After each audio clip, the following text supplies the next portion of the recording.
Assalamualaikum warahmatullahi wabarakatuh dan salam sejahtera. Nama saya Rushda Adiba binti Muhammad Kamil, memegang kad matrik D2019-1089455. Saya akan mengulas artikel mengenai banjir. Banjir merupakan keadaan air yang menenggelami sesuatu kawasan atau tempat yang luas.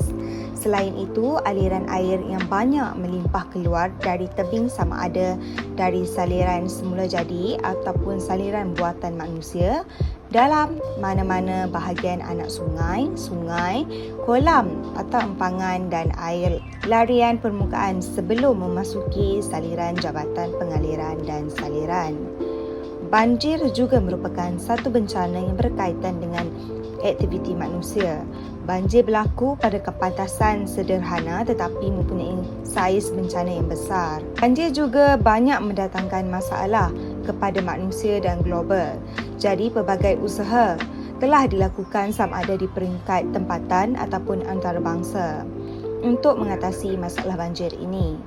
Kemunculan banjir di tengah-tengah gelombang pembangunan mewujudkan ancaman besar kepada keselamatan dan ekonomi sesebuah negara. Walaupun pelbagai bencana yang datang tak dapat kita elakkan, namun kita masih berpeluang untuk mengurangkan risiko bencana melalui sistem pengurusan bencana yang berkesan. Secara umumnya, keperluan sukarelawan bencana banjir dalam usaha meningkatkan kesiapsiagaan membantu mangsa bencana. Bencana adalah kejadian yang boleh menyebabkan kemusnahan harta benda dan nyawa sehingga membataskan kemampuan dan kesejahteraan individu atau masyarakat.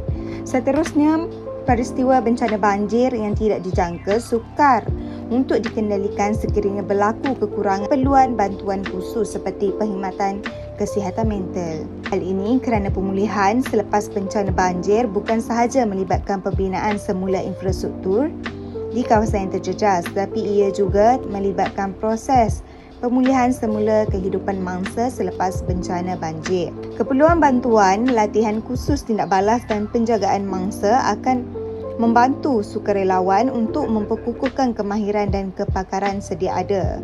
Oleh itu, dalam konteks bencana banjir yang sangat besar ini, organisasi sukarelawan perlu mengenal pasti keperluan sumber, intervensi dan latihan yang bersesuaian di kalangan sukarelawan. Keperluan yang dikenal pasti juga mampu membantu kesediaan sukarelawan untuk terutamanya sekali dari sudut pengendalian emosi apabila membantu mangsa bencana banjir. Seterusnya, kerajaan juga menyediakan peruntukan awal sebanyak RM200 juta bagi membantu rakyat yang terkesan akibat banjir sebelum ini.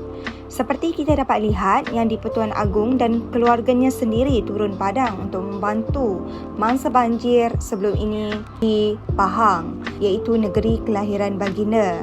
Bantuan ini sedikit sebanyak dapat meringankan beban mereka. Oleh itu, organisasi sukarelawan dan agensi kerajaan haruslah memainkan peranan penting ketika berlakunya bencana banjir.